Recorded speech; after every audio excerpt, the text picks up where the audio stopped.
ଆଜ୍ଞା ଦେଖନ୍ତୁ ଆମର ଏବେ ସୁଟିଂ ପିରିୟଡ଼ ଚାଲିଛି। ଏବେ ଡ୍ୟାନ୍ସର ସଞ୍ଜୟ କ'ଣ କରୁଛନ୍ତି ନା ଏବେ ମେକଅପ୍ ନେଉଛନ୍ତି। ଏବେ ଗୋଟେ କ'ଣ କରିବେ ନା ନବୀନ ପଟ୍ଟନାୟକର ଗୋଟେ ମିମିକ୍ରି କରିବେ।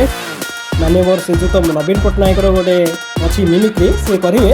ତ ଏବେ ମେକଅପ୍ ନେଉଛନ୍ତି। ସାର୍ ଆଜ୍ଞା କୁହନ୍ତୁ ଆପଣ ଏଭଳିଆ ମେକଅପ୍ କାହିଁକି ନେଉଛନ୍ତି? ଆମର ନବୀନ ପଟ୍ଟନାୟକଙ୍କର ଆଜ୍ଞା କୁହନ୍ତୁ। ତାଙ୍କରି ମୁଁ ମିମିକ୍ରି କରିବାକୁ ଚାହୁଁଛି। ହଁ ତାପରେ କ'ଣ କରିବେ ମିମିକ୍ରି କଲେ ଲୋକମାନଙ୍କୁ ହସେଇବାକୁ ଚାହୁଁଛି। ବାର୍ତ୍ତା କିଛି ଦେବେ ଲୋକମାନଙ୍କୁ। ହଁ କ'ଣ କହିବେ ଆଉ ତାହେଲେ ଲୋକମାନେ ଆପଣଙ୍କୁ ଅପେକ୍ଷା କରିବେ ନିଶ୍ଚିତ। ବେଶୀ ଭିଡ଼ିଓ ମାଧ୍ୟମରେ ନିଶ୍ଚିତ ଦେଖିବାକୁ ଚାହିଁବେ ଆପଣଙ୍କୁ। ଆଉ ତାହେଲେ ଆଉ କେତେ ସମୟ ବାକି ରହିଲା ଆପଣ ସେ ଭିଡ଼ିଓ ମାଧ୍ୟମରେ ଆପଣ ଜଣାଇବେ। ଆପଣଙ୍କ ପାଇଁ ଆମର ଡ୍ୟାନ୍ସର ସଞ୍ଜୟ ଶ୍ରୀଯୁକ୍ତ ନବୀନ ପଟ୍ଟନାୟକର ମେକଅପ୍ ନେଇସାରିଛନ୍ତି। ନବୀନ ପଟ୍ଟନାୟକର କିଛି ମିମିକ୍ରି କରିବେ। ଆଉ ଆପଣମାନେ ଟିକେ ତାଙ୍କ ମିମିକ୍ରି ଶୁଣିବେ କ'ଣ କହୁଛନ୍ତି ଶ୍ରୀଯୁକ୍ତ ମାନ୍ୟବର ଶ୍ରୀଯୁକ୍ତ ନବୀନ ପଟ୍ଟନାୟକ କ'ଣ କହିବେ। ତ ଦେଶବାସୀମାନଙ୍କୁ କ'ଣ ଜଣାଇବେ ଆପଣମାନେ ଠିକ୍ ତାଙ୍କର ବାର୍ତ୍ତା ମାଧ୍ୟମରେ ଆପଣମାନେ ଜାଣିବାକୁ ପାଇବେ। ଆଉ ତାଙ୍କ ମୁହଁରୁ କିଛି ଶୁଣନ୍ତୁ ସେ କ'ଣ କହିବାକୁ ଚାହୁଁଛନ୍ତି। ଏ ବେଶ ଆଜି କାହିଁକି ଡ୍ୟାନ୍ସର ସଞ୍ଜୟଙ୍କର ଆଜି ଏ ବେଶ କାହିଁକି? ଆଜ୍ଞା ଡ୍ୟାନ୍ସର ସଞ୍ଜୟ କୁହନ୍ତୁ ଏ ବେଶ ଆଜି କ'ଣ ପାଇଁ ଏମିତି କ'ଣ ପାଇଁ ହେଇଛନ୍ତି କୁହନ୍ତୁ। କ'ଣ ପାଇଁ ଲୋକମାନଙ୍କ ପାଇଁ ଏମିତି ବେଶ ଯୋଜନା ରଖିଥିଲି ତାକୁ ସମସ୍ତଙ୍କୁ ଜଣାଇ ଦେଉଛି ଯେ ଏହି ସୁବିଧାଟା ସମସ୍ତଙ୍କ ପାଇଁ ଉପଯୁକ୍ତ। ତାହେଲେ ଏଇ ବାର୍ତ୍ତା ଜଣାଇବାକୁ ଚାହୁଁଛନ୍ତି ଲୋକମାନଙ୍କୁ। ହଁ ହଁ ଠିକ୍ ଅଛି। ଆମେ ଆପଣଙ୍କ ବାର୍ତ୍ତା ଆମେ ଶୁଣିବା ପାଇଁ ଅପେକ୍ଷା କରିବୁ ନିଶ୍ଚିତ। ଠିକ୍ ଅଛି ହଉ ଆପଣ କେତେବେଳେ ଆପଣଙ୍କ ବାର୍ତ୍ତା ଜଣାଇବେ ଲୋକମାନଙ୍କୁ?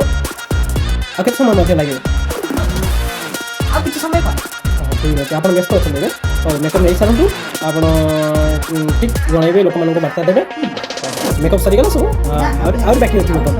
ଆହୁରି ଡ୍ୟାନ୍ସର ସଞ୍ଜୟଙ୍କର ମେକଅପ୍ ସରିନି ଆହୁରି ଅଛି ମେକଅପ୍। ହଉ ହଉ ମେକଅପ୍ ସରିଯାଉ ଆପଣମାନେ ତାଙ୍କୁ ସିଧା ପରଦାରେ ଦେଖିବେ। ନମସ୍କାର ବାସିପାରୁ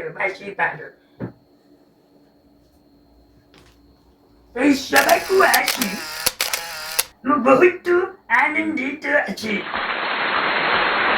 ଆପଣମାନେ ଖୁସି ତ? ଆପଣମାନେ ଏ ଦେଶର ଗୌରବ, ଏ ଦେଶର ରକ୍ଷା କବଚ। ଆଜ୍ଞା ମ୍ୟାନେଜର ସାର୍ ନମସ୍କାର। ନମସ୍କାର। ଆପଣ ଦେଶ ପାଇଁ କେତେ କ'ଣ କରିଛନ୍ତି? ଆପଣଙ୍କ ନାଁ ସବୁଆଡ଼େ ପ୍ରଚାରିତ, ଦେଶ ବ୍ୟାପୀ ଯାଇଛି। ତ ଆପଣଙ୍କ ନାଁରେ ଆପଣଙ୍କ ଶବ୍ଦ ଶୁଣି ଶୁଣି ସମସ୍ତେ ଉପକୃତ ହୋଇଛନ୍ତି। ଆପଣ କ'ଣ କ'ଣ ମାନେ ଯୋଜନା ଆଣିଛନ୍ତି ଟିକେ ସେ ବିଷୟରେ ଆମେ ଆପଣଙ୍କ ଠାରୁ ଶୁଣିବାକୁ ପାଇଲେ ଆମେ ବହୁତ ଉପକୃତ ହେବୁ। ନିଶ୍ଚିତ ସେ ବିଷୟରେ ଟିକେ ଆପଣ କହିବେ। କହିବି ମୁଁ ଜନ୍ମ ହେବା ଠାରୁ ମରିଣୀ ହେବା ପର୍ଯ୍ୟନ୍ତ ସବୁ ପ୍ରକାରର ଯୋଜନା ଉପଲବ୍ଧ ରଖିଛି।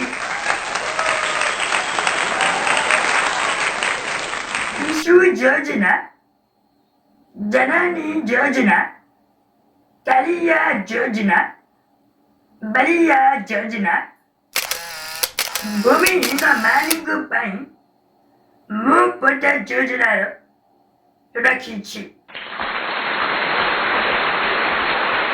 ପୁଣି ଶିଶୁମାନଙ୍କ ପାଇଁ ସବୁ ପ୍ରକାରର ଯୋଜନା ରଖୁଛି, ଯଥା ଚାଉଳ, ଗୋଳ ଅଣ୍ଡା, ସୋୟାବଡି ଏବଂ ପୁଷ୍ଟିସାର ଜାତୀୟ ଖାଦ୍ୟ ମୁଁ ଯୋଗାଉଛି।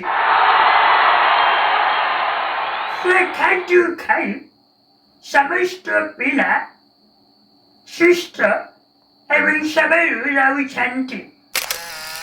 ଭାଇମାନେ ଯେଉଁମାନେ ଆଗରେ ଛିଡ଼ା ହେଇଛ ସେମାନେ ବାସିପାରେ, ଆଉ ଯେଉଁମାନେ ପଛରେ ବାସିଛ ସେମାନେ ଠିଆ ହେଇପାରେ।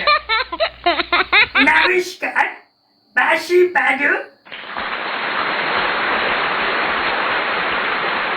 ମୁଁ ଓଡ଼ିଆ ଭାରି ବଢ଼ିଆ विचार करे जैसे न सखी गोपाल नड़िया।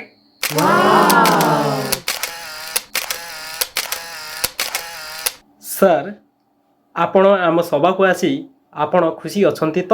यस श्योर ମୁଁ ବହୁତ ଖୁସି ଅଛି ଏବଂ ଏଠିକା ବିଚାର ଆଚାର ମୋତେ ସମସ୍ତଙ୍କର ସବୁ ପ୍ରକାରର ଭଲ ଲାଗୁଛି। इसका बासी